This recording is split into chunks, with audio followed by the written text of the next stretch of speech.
Faith is a cognitive decision. It's a decisive moment. It's a, I'm doing this. And faith comes with rewards.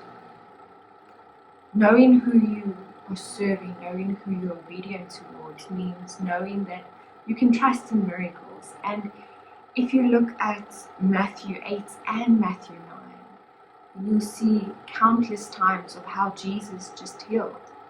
And through faith, he healed. How through those believing in him and that he has the ability to heal, lives were touched and changed. I'm reading to you today specifically from Matthew 8 from verse 16.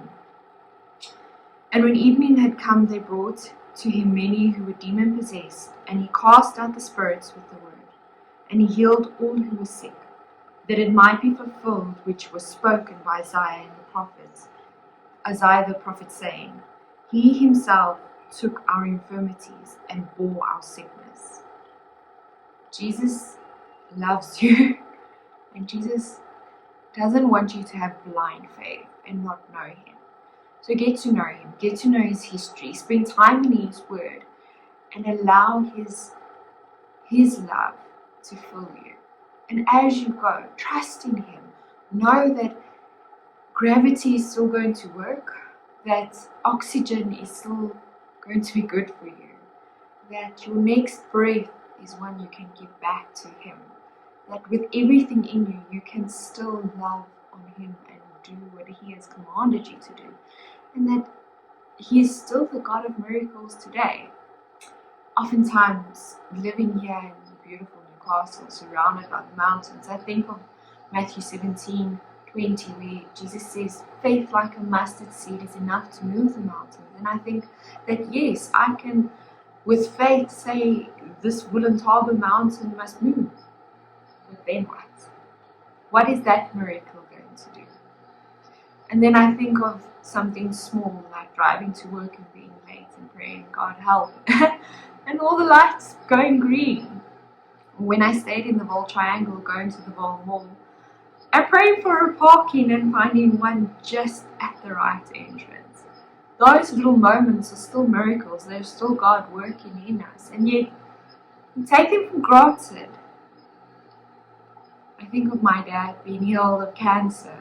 And I think of many that weren't. And I know that that was God's miracle in my life. And in his life. And in many others that my dad has touched. But God is still the God of miracles. This morning I woke up with the song Miracles, Millions of Miracles by Elevation Worship. And the verse says, or the chorus says that you do miracles. Count your miracles. 1, 2, 3. Count them all. Because they're never ending. So in this day and in this week, how is God working? Where is his hand evident in your life? And if it isn't, why is your faith not strong enough? Maybe spend more time with him and start noticing him. The sunrise this morning is evidence of God's hand. Have a blessed day. It doesn't matter what the world says. I've seen what you can do. I know it's more than just